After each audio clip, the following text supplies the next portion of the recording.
अब तक हमने देखा कि किस तरह मोमो आइसे और ओकारुन ने मिलकर टर्बो ग्रैनी और एलियंस की बैंड बजाई, लेकिन टर्बो ग्रैनी मोमो आइसे को चैलेंज करके गई है। अगर उसे ओकारुन की जान बचानी है तो उसे टर्बो ग्रैनी से फाइट करनी पड़ेगी। अब आगे मोमो आइसे ओकारुन से पूछ रही होती है, क्या तुम्हारा नाम सच में केन ताकाकुरा है? ओकारुन बोलता है, हाँ मेरा नाम केन ताकाकुरा है, तुम्हें क्या लगा? और मोमो आइसे बच्चों की तरह रोने लगती है। तभी हम देखते हैं ओकारुन के ऊपर टर्बो ग्रैनी का कर्स वापिस एक्टिव होने लगता है। मोमो आइसे, टर्बो ग्रैनी वापिस आ गई है। I need your tits। Momo ये देखकर चौंक जाती है और अपनी साइकिक पावर से ओकारुन को उठाकर फेंक देती है। मोमो बोलती है कि तुम ये नाम दोबारा मत लेना, अब से तुम्हारा नाम ओकारुन होगा। और ये लोग टर्बो ग्रैनी के पास जाने लगते हैं। पूरे रास्ते ये लोग लड़ते रहते हैं। चलते चलते इन्हें सुबह हो जाती है। मोमो आई से बोलती है कि ओकारुन तुम जाके कपड़े चेंज कर लो, क्योंकि इस समय तुम खुद टर्बो ग्रैनी जैसे लग रहे हो। और मोमो आई से उसे अपने घर लेके जाती है। मोमो ओकारुन को बता रही होती है कि उसके घर में उसकी दादी को किसी का भी आना पसंद नहीं है। लास्ट टाइम जो लड़का आया था उसकी दादी ने उसकी मरने जैसी हालत कर दी थी। मोमो ये बात बोल के ओकारुन को अंदर जाने के लिए कहती है। जैसे ही ओकारुन अंदर जाता है उसके ऊपर एकदम से आग लगने लगती है और मोमो एकदम से डर जाती है। ओकारुन को जलता हुआ देखकर मोमो को कुछ समझ नहीं आ रहा होता और वो इधर उधर देखने लगती है। तभी उसे खेत के किनारे पर पानी दिखता है और वो अपनी साइकिक पावर से ओकारुन को उठाकर वहाँ पर फेंक देती है। और वो मुड़ के जैसे ही गेट की तरफ देखती है उसे वहाँ पे उसकी दादी का चिपकाया हुआ एक चिट दिखता है।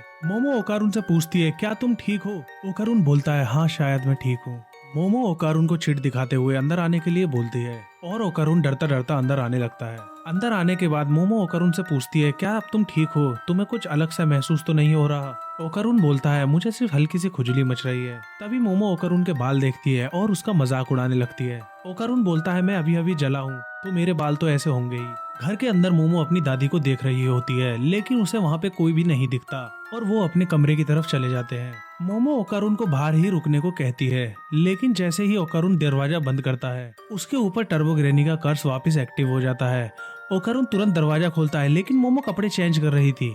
मोमो ये देख के तुरंत ही ओकारुन को अपनी साइकिक पावर से दूर फेंक देती है और बोलती है कि मुंह पीछे करके वहीं खड़े रहो। अपने कपड़े बदलने के बाद मोमो आई से ओकारुन को उसके लिए कपड़े देती है और ओकारुन से कहती है, तुम्हारा सामान टर्बो ग्रैनी ले गई है, तुम्हें कैसा लग रहा है? ओकारुन एकदम से गुस्से में मोमो आइसे की तरफ देखता है और तभी ओकारुन को लगता है मोमो ने कपड़े नहीं पहने। ओकारुन शर्म के मारे पलट जाता है, लेकिन मोमो कहती है, मैंने कपड़े पहन लिए हैं, तुम मुझे देख सकते हो। और मोमो पूछती है, दिखाओ ना मुझे कैसा लग रहा है। ओकारुन अपने सामान को देखता है और मोमो आई से भी देखने की कोशिश करती है, लेकिन ओकारुन इस बात से बहुत ज्यादा गुस्सा हो जाता है और मोमो आई से पे चिल्लाने लगता है।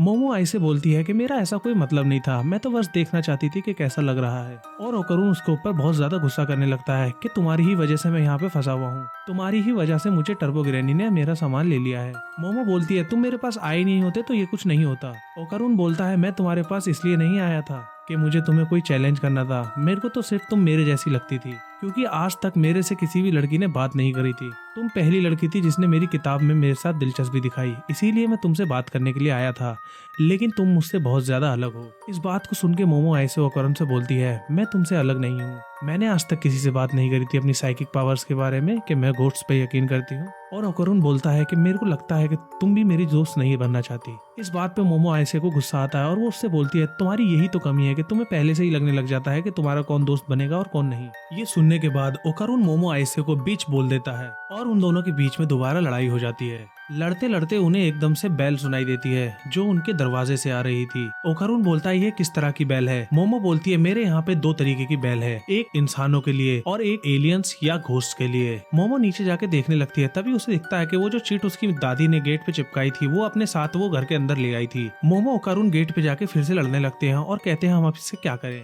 वो पीछे वाले दरवाजे से बाहर निकलने की कोशिश करते हैं और वो जैसे ही बाहर निकलते हैं उन्हें वहाँ पे चारों तरफ से दीवारें दिखने लगती है। मोमो ओकारुन से कहती है कि हमें किसी न किसी तरीके से ये चिट वापस दरवाजे पे चिपकाना पड़ेगा। वो दरवाजे के पास जाके चेक करते हैं कि ये दीवारें किस चीज की हैं। ओकारुन बोलता है, ये दीवार बहुत मजबूत है और दरवाजा आधे से ज्यादा बाहर है, हम इसके साथ कुछ भी नहीं कर सकते। तभी मोमो आइसे के नाक में से खून निकलने लगता है और मोमो देखती है कि ये ब्लड उसके अंदर से निकल रहा है और पीछे ही ओकारुन को भी खून की उल्टियां होने लगती है।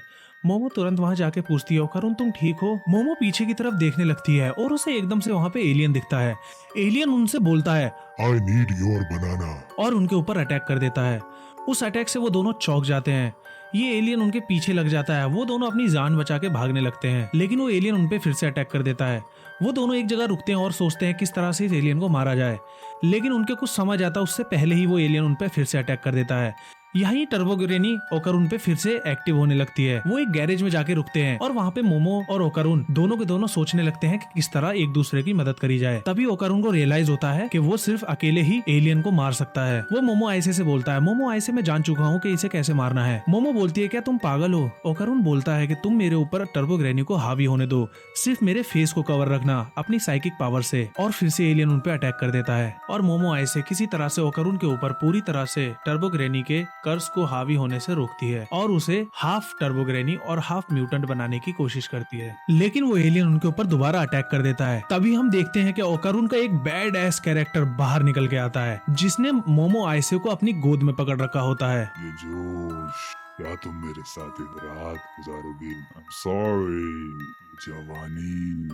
ये सब देख के मोमो ओकारुन को मारने लगती है और वो एलियन भी उन पे अटैक करने आ जाता है। तभी ओकारुन अकेले जाके उस एलियन को मारता है और उसकी तीनों की तीनों उंगलियां लेके आ जाता है। मोमो आई से ये सब देख के चौंक जाती है और ओकारुन एलियन की आंखों में आंखें डाल के देखता है, लेकिन तभी उस कर्ज की वजह से ओकारुन के मुंह से उल्टी आ जाती है और ये उल्टी ब्लड की होती है। तभी वो एलियन ओकारुन के ऊपर दोबारा अटैक करता है और ओकारुन किसी तरह से उस अटैक को डॉज करता है। मोमो आई से ये देख के चौंक जाती है कि कोई ह्यूमन इतनी स्पीड से किसी भी अटैक को डॉज कैसे कर सकता है। अब वो दोनों किसी तरह से इस एलियन को हराने की कोशिश करने लगते हैं। मोमो आई से ओकारुन से बोलती है कि तुम उसके पैरों पे अटैक करो, मैं उसे नीचे गिराऊंगी। ये लोग अटैक करते उससे पहले ही वो एलियन इन पे अटैक कर देता है, लेकिन ओकारुन टर्बो ग्रेनी की पावर लेके उस एलियन की टांग को अलग कर देता है और मोमो आई से उसे नीचे गिरा देती है। और ये दोनों बहुत ही खुश होने लगते हैं कि शायद इन्होंने उसे हरा दिया है, लेकिन वो एलियन चीटर होता है और वो पलट के दोबारा खड़ा हो जाता है और वो मोमो आइसे को पकड़ के दीवार की तरफ फेंक देता है और उन पे अटैक करने लगता है। मोमो आइसे अकेले ही ओकारुन की पावर को भी कंट्रोल कर रही होती है और एलियन से भी लड़ रही होती है। मोमो आइसे बहुत ज्यादा परेशानी में होती है। ओकारुन मोमो आइसे से बोलता है, मोमो आइसे तुम मेरे ऊपर कर्ज को हावी होने दो, मैं तुम्हें बचा लूंगा। लेकिन मोमो आइसे बोलती है कि मैं तुम्हें कुछ नहीं होने दूंगी, ये चीटर है, मैं इसे अकेले ही संभालूंगी।